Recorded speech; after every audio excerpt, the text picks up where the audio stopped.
जय मसीह की मेरे प्रिय भाई और बहनों, आज हम एक ऐसी आत्मिक यात्रा की शुरुआत करने जा रहे हैं जिसने लाखों लोगों के विश्वास को नया जीवन दिया। एक ऐसी यात्रा जहां अंधविश्वास नहीं बल्कि सच्चाई की खोज केंद्र में है। ये कहानी है ली स्टोबल नाम के एक व्यक्ति की, जो एक समय में नास्तिक थे और जिन्होंने यह निश्चय किया कि वह यह साबित करेंगे कि यीशु मसीह की कहानी केवल एक धार्मिक कल्पना है। परंतु जब उन्होंने सत्य की खोज शुरू की तो वह खोज एक अद्भुत मुलाकात में बदल गई, जहां उन्होंने केवल तथ्यों से बल्कि आत्मा से भी यह अनुभव किया कि यीशु मसीह जीवित और वही परमेश्वर के पुत्र हैं। यह पुस्तक द केस ऑफ क्राइस्ट एक जांच पड़ताल की यात्रा है। ली स्टोबल, जो एक पत्रकार और कानूनी अविशेषक थे, उन्होंने मसीह विश्वास के प्रत्येक पहलू को उसी दृष्टि से परखा जैसे कोई अपराध स्थल की सच्चाई खोजने वाला खोजी पत्रकार करता है। उनका उद्देश्य था कि क्या यीशु मसीह सच में परमेश्वर के पुत्र हैं? क्या उन्होंने सचमुच मृत्यु पर विजय पाई? क्या बाइबल में लिखी बातें ऐतिहासिक रूप से प्रमाणित की जा सकती हैं? यीशु ने स्वयं कहा है यूहन्ना की पुस्तक 8 अध्याय उसकी 32वें वचन में, तुम सत्य को जानोगे और सत्य तुम्हें स्वतंत्र करेगा। यूहन्ना 14 अध्याय उसकी 6 वचन में लिखा है, और वही वचन ली स्टोबल के जीवन में जीवित हो गया, क्योंकि जब कोई ईमानदारी से सत्य की खोज करता है तो वह अंततः यीशु तक पहुंचता है, जो स्वयं मार्ग, सत्य और जीवन है। ली स्टोबल की जिंदगी बहुत साधारण थी। एक सफल पत्रकार, एक बहुत प्यारा सा परिवार और नास्तिक विचारधारा।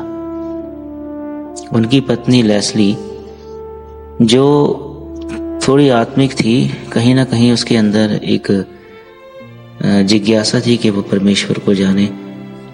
एक दिन वो यीशु मसीह को स्वीकार कर लेती है, लेकिन ली इस बात को एक्सेप्ट नहीं कर पा रहा था। उसे ये बात खटकती थी। उन्हें लगा कि धर्म केवल कमजोर लोगों का सहारा है। लेकिन जब उन्होंने देखा कि उनकी पत्नी के जीवन में शांति, प्रेम और स्थिरता बढ़ने लगी है, तो वह सोचने लगे, क्या ये सब केवल भावनाएं हैं या इसके पीछे कोई सच्चाई भी है? यहीं से ली स्टोबल की यात्रा शुरू होती है। तो आइए इस किताब के माध्यम से हम सत्य की खोज में चलते हैं।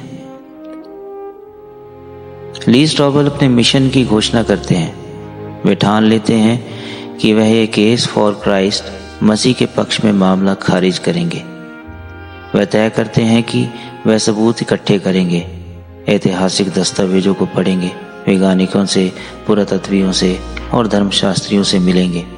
उनका दृष्टिकोण था कि अगर यीशु वास्तव में जीवित परमेश्वर के पुत्र हैं तो इसका कुछ ठोस प्रमाण होना चाहिए, और अगर नहीं है तो वह मसीह विश्वास की जड़ को उखाड़ देंगे। लेकिन दोस्तों, जब इंसान ईमानदारी से सत्य की खोज करता है तो सत्य स्वयं उसके सामने आ खड़ा होता है। जैसा कि बाइबल कहती है, मांगो तो तुम्हें दिया जाएगा, खोजो तो तुम पाओगे, खटखटाओ तो तुम्हारे लिए खोला जाएगा। मत्ती अध्याय 7 उसकी 7वें वचन में ये लिखा है। ली स्टोबल को यह एहसास नहीं था कि वह जिस द्वार को तोड़ना चाहते हैं वही द्वार उन्हें प्रकाश और उद्धार की ओर ले जा रहा है। वह इतिहास में यीशु के अस्तित्व के प्रमाण खोजने लगते हैं। क्या यीशु सच में एक ऐतिहासिक व्यक्ति थे? क्या सलीब पर उनकी मृत्यु सच में हुई थी?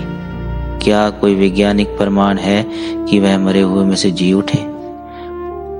और जब वह सबूतों से गहराई में उतरते हैं तो हर तथ्य, हर गवाह, हर दस्तावेज उनके मन में एक ही बात डालने लगता है, यह सब झूठ तो नहीं हो सकता। धीरे धीरे उनका हृदय बदलने लगता है। वह पत्रकार जो पहले केवल तर्कों पे चलता था अब उसके भीतर एक आवाज सुनने लगी है, एक ऐसी आवाज जो कहती है, मैं तुमसे प्रेम करता हूं। और यही प्रेम, वही सत्य उनकी यात्रा को एक नया मोड़ देता है।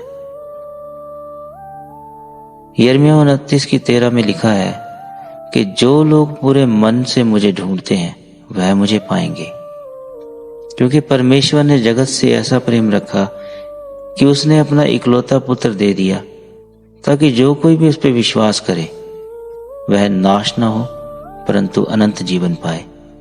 यूहन्ना 3 उसकी 16 आयत में लिखा है। दोस्तों, ली स्ट्रोबल की खोज तो अभी शुरू ही हुई है। उन्होंने अपने मन में ये ठान लिया है कि यीशु के विरुद्ध प्रमाण ढूंढेंगे, पर उन्हें यह नहीं पता था कि सत्य के हर कदम पर उन्हें मसीह का चेहरा मिलेगा। अगले अध्याय में हम देखेंगे कि कैसे ली ऐतिहासिक साक्ष्यों की गहराई में उतरते हैं और पाते हैं कि यीशु का जीवन और पुनरुत्थान इतिहास का सबसे सशक्त प्रमाण है। प्रिय भाई और बहनों, हम ली स्ट्रोबल की तरह सत्य की खोज करें और याद रखें, यीशु मसीह कल, आज और सदा एक समान है। इब्रानियों अध्याय 13 उसकी 8वें वचन में ये लिखा है। जय मसीह की। मिलते हैं अगले अध्याय में। क्या यीशु सचमुच अस्तित्व में थे?